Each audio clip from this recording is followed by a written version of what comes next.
नमस्कार, आप सभी का स्वागत है Shri Shyam classes YouTube channel पर। मैं आपके सामने धनराज दयाल लेकर आया हूँ बायोलॉजी का बहुत ही शानदार चैप्टर कक्षा 12 यानी कि कक्षा 12वीं का NCERT chapter health reproduction chapter. आज हम संपूर्ण topic wise NCERT base discuss करेंगे। क्या क्या इसमें हम अध्ययन करेंगे, सेक्स एजुकेशन के बारे में हम अध्ययन करेंगे, सेक्स रिलेटिव जो भी हमारी गतिविधियां हैं और जो भी प्रोडक्ट, जो भी यूजफुल, जो भी डिजीज हमें भ्रूण में एम्ब्रियो में देखने को मिलती है, संपूर्ण सिलेबस का आज हम अध्ययन करेंगे ह्यूमन रिप्रोडक्शन। तो चैनल को लाइक सब्सक्राइब करना ना भूलिए। तो हमारे साथ देखते रहिए, धन्यवाद।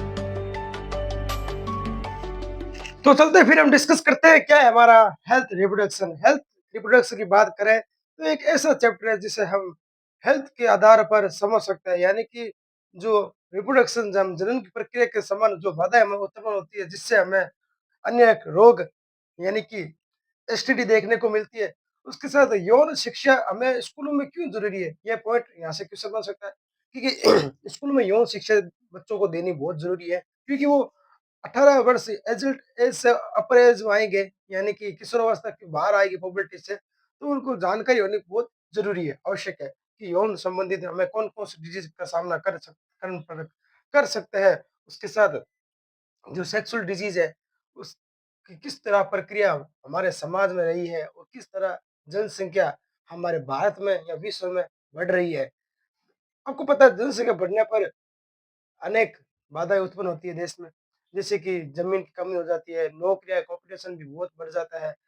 जनसंख्या नियंत्रण करने के लिए सरकार बहुत ही योजना चला रही है, आपको पता है। उसके बाद देखते हैं हम कि कुछ ऐसी तकनीक है मेडिकल फील्ड में जो इस प्रेगनेंसी को रोक देती है, यानी कि जनसंख्या को बढ़ने से रोक देती है। क्यों रोकती है? कि ताकि जनसंख्या विश्व में ज्यादा ना हो। भारत में विश्व में जनसंख्या में सबसे सर्वाधिक बढ़ चुकी है। भारत बहुत ही जनसंख्या में आगे है। जैसे देखें तो करोड़ों पर जनसंख्या है भारत की। और ज्यादा करे चैप्टर लेंदी नहीं है, आपको कुछ इंपॉर्टेंट फुल फॉर्म देखनी है। उसके साथ ये चैप्टर कक्षा 12th में 2 नंबर का पूछा जा सकता है। राजस्थान बोर्ड की बात कर रहा हूँ मैं। 2 नंबर का पूछा जा सकता है, इससे ज्यादा भी पूछा जा सकता है।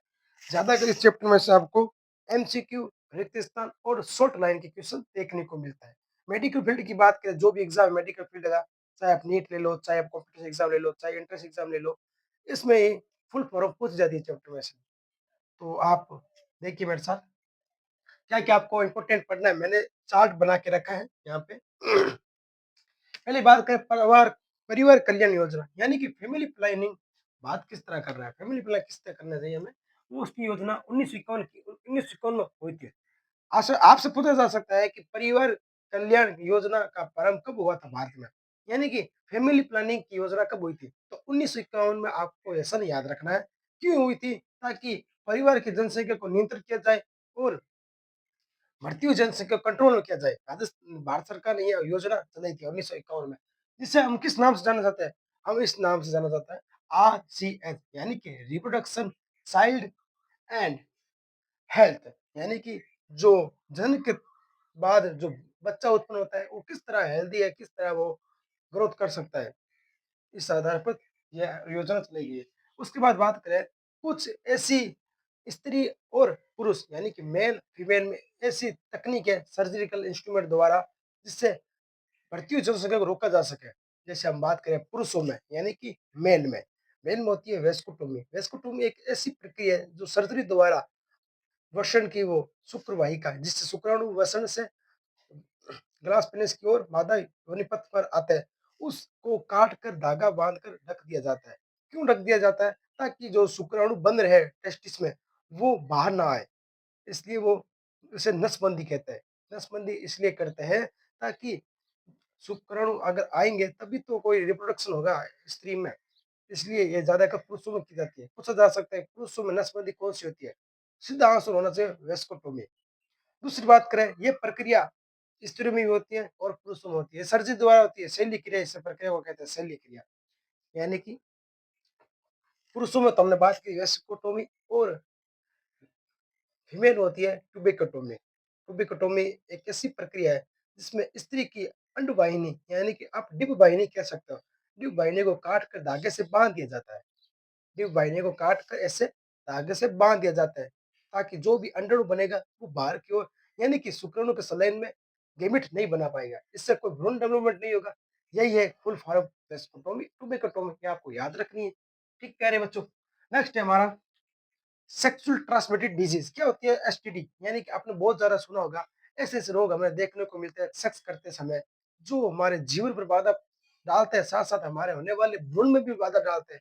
यानी कि हमारे जो बच्चा होता है एम्ब्रियो डेवलपमेंट स्त्री में मादा में, उस पर भी बाधा डालता है। तो बात करते हैं सेक्सुअल ट्रांसमिटेड डिजीज के बारे में। इसमें हमें देखने को मिलेगा, पहला तो है सूजाक, सूजाक, दूसरी है सिफिलिस। ये कौन सी वायरस होती है? सर ये ट्रेपोनीमा पैलिट्री वायरस होता है। यहाँ से क्वेश्चन हो सकता है कि सिफिलिस जो एसटीडी रोग है वो कौन से वायरस से फैलता है? तो इसका आंसर होगा ट्रेपोनीमा पैलिट्री। उसके बाद आता है क्लाइडोमाइडिसियोसिस, क्लायोमायोडाइसिस। ठीक, ये एसटीडी रोग है। उसके बाद आता है जनन अंगों की हर्पिस, यानी कि जो जेनिटल ऑर्गन है वहां पे हर्पिस हो जाते हैं, यानी कि दाद जो भी इन्फेक्शन हो जाता है, ताकि वहाँ जेनिटल एरिया पर खुजली होती है, दर्द होता है, सूजन आती है, लाल हो जाती है त्वचा, इत्यादि रोग हमें जेनेटिक ऑर्गन में देखने को मिलती है। उसके बाद आता है एड्स। एड्स के बारे में आपने सुना होगा, एड्स बहुत ही भयानक डिजीज है। ठीक, एड्स की फुल फॉर्म की बात करें तो एक्वायर्ड इम्यूनो डेफिशिएंसी सिंड्रोम। और ये किससे फैलती है? ये कौन सी वायरस से फैलती है? ये एचआईवी फैलती है। एचआईवी से एड्स हमारा फैलता है। एचआईवी फुल फॉर्म है ह्यूमन इम्यूनो डिफिशियंसी वायरस। दोनों बहुत ही भयानक डिजीज है। इसमें बात करें तो हमारा स्टैंडर्ड आरएनए देखने को मिलता है। ये विषाणु जनित रोग है। इसमें कोई भी एंटीबायोटिक टेबलेट कार्य नहीं करती है। क्यों नहीं करते सर? क्योंकि भाई स्टैंडर्ड आरएनए में एंटीबायोटिक टेबलेट काम क्यों करेगी? क्योंकि ये तो वायरस है ना, वायरस में कभी एंटीबायोटिक टेबलेट काम नहीं करती है और इसका इलाज होना भी असंभव है। यानी कि जो हमारा एड्स है, एड्स का इलाज होना बहुत ही मुश्किल है। आपको एड्स से कंट्रोल होने के लिए आपको अन्य सेक्स उपकरण अपनाने होंगे, यानी कि सेक्स करते समय अनेक देखभाल आपको रखनी होगी। जैसे आपको कॉन्डम का यूज करना होगा, यानी कि जो पुरुष है, पुरुष जो जेनिटल ऑर्गन है पुरुष का, यानी कि जी बात करें सीसन की, सीसन पर आपको कॉन्डम का यूज करना पड़ेगा। उसके बाद आप सेक्स कर सकते हो ताकि आपको एसटीडी रोग ना हो, यानी कि एचआईवी रोग ना हो। उसके बाद बात करें स्त्री में हो सकता है हमारा डायफ्राम, वॉल्ट, गिरवा टोपी। ठीक, और या अति इत्यादि आपको सेक्स इंस्ट्रूमेंट देखने को मिलेंगे मार्केट में, मेडिकल स्टोर में। आप ये यूज करके आप ऐसे रोगों से बचा जा सकता है। अब बात करें सर एड्स के लक्षण तो बता दो ताकि हमें पता चल जाए कि एड्स होने पर कौन कौन से लक्षण हमें देखने को मिलते हैं।